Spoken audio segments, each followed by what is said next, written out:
नमस्कार, आप देख रहे हैं दोपहर न्यूज। मैं हूं राजेश पिपलोदिया और इस वक्त आपके लिए लेकर आया हूं इंदौर शहर से जुड़ी कुछ खास चुनिंदा खबरें।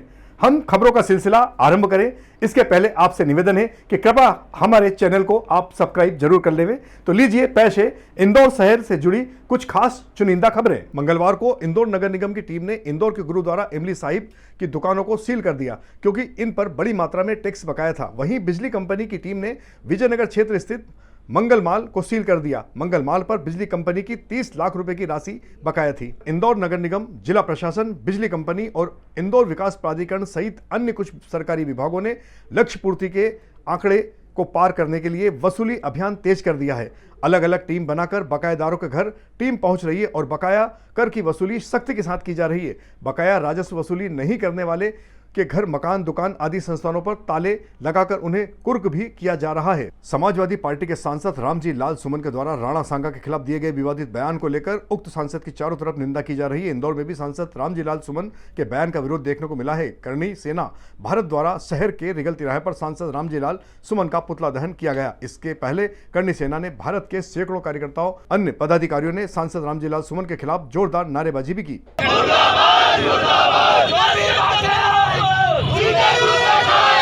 प्रदर्शन अखिल भारतीय क्षत्रिय महासभा करणी सेना भारत द्वारा किया गया है। दोनों ही अखिलेश यादव और इनके जो रामलाल सुमन के पुतले जलाए गए, जूते मारे गए। यहाँ पे उनको सार्वजनिक रूप से वो चेतावनी भी दी गई कि इस प्रकार यदि हमारे महापुरुषों का अपमान किया जाएगा और इतिहास की जानकारी ना होने के बाद भी अनर्गल आरोप लगाए जाएं कि ये इब्राहिम लोदी को सांगा ने बुलाया था, तो इब्राहिम लोदी की कोई औकात नहीं कि सांगा को उसको बुलाने की जरूरत पड़े। समाजवादी पार्टी के सांसद रामजी लाल सुमन द्वारा राणा सांगा को लेकर दिए गए बयान से लगातार आक्रोश पनप रहा है। इधर राष्ट्रीय राजपूत करणी सेना के राष्ट्रीय महासचिव सुरेश सिंह सोनग्रा ने समाजवादी पार्टी के सांसद के बयान की कड़े शब्दों में निंदा की। उन्होंने कहा कि राणा सांगा भारत के महान योद्धा और स्वाभिमान के प्रतीक थे।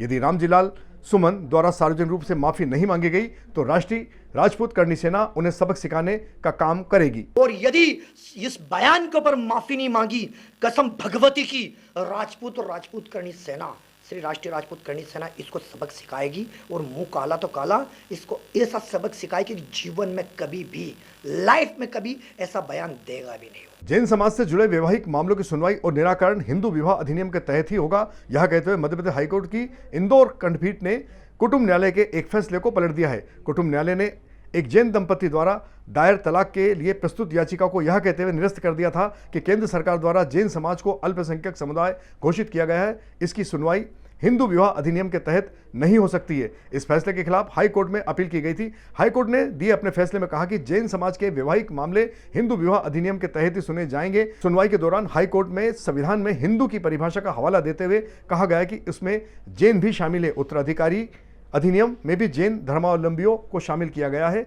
अल्पसंख्यकों में जैन, सिख शामिल है और इन सभी के वैवाहिक विवाह हिंदू विवाह अधिनियम के तहत ही निराकृत होंगे। आज माननीय उच्च न्यायालय ने प्रिंसिपल जज फैमिली कोर्ट श्री धीरेन्द्र सिंह साहब द्वारा पारित आदेश, जिसके तहत उन्होंने जैन समुदाय के लोगों को हिंदू विवाह अधिनियम के अंतर्गत लाभ देने से इनकार किया था, उसे निरस्त कर दिया है और यह ठहराया है कि सभी जैन जो जैन धर्म के लोग हैं वो सभी अल्पसंख्यक है। महाबोधि विहार बोध गया में बौद्ध भिक्षु एवं उपासकों के द्वारा BTMC एक्ट 1949 को समाप्त करने एवं महाबोधि महाविहार का प्रबंध बौद्ध भिक्षुकों के हाथों में सौंपे जाने के लिए इन दिनों आंदोलन चलाया जा रहा है।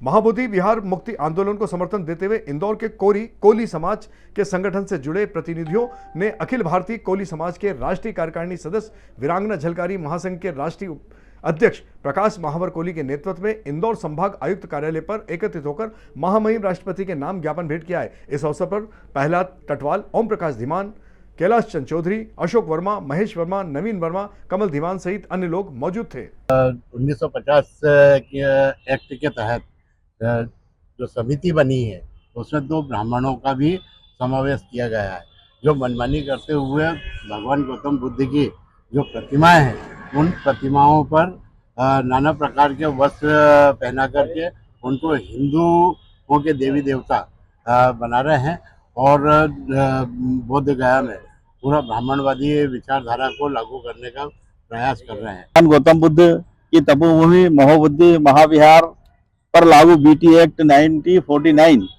जिसको लागू किया गया उसे तत्काल प्रभाव से समाप्त करने के लिए माननीय राष्ट्रपति महोदय को श्रीमान आयुक्त महोदय इंदौर के माध्यम से ज्ञापन सौंपा है। तो ये थी इंदौर शहर और जिले से जुड़ी हुई कुछ खास प्रमुख खबरें। हमारे चैनल से लगातार जुड़े रहने के लिए कृपया हमारे चैनल को आप सब्सक्राइब जरूर करें। हमारी खबर अगर आपको अच्छी लगे तो इसे लाइक और शेयर जरूर करें।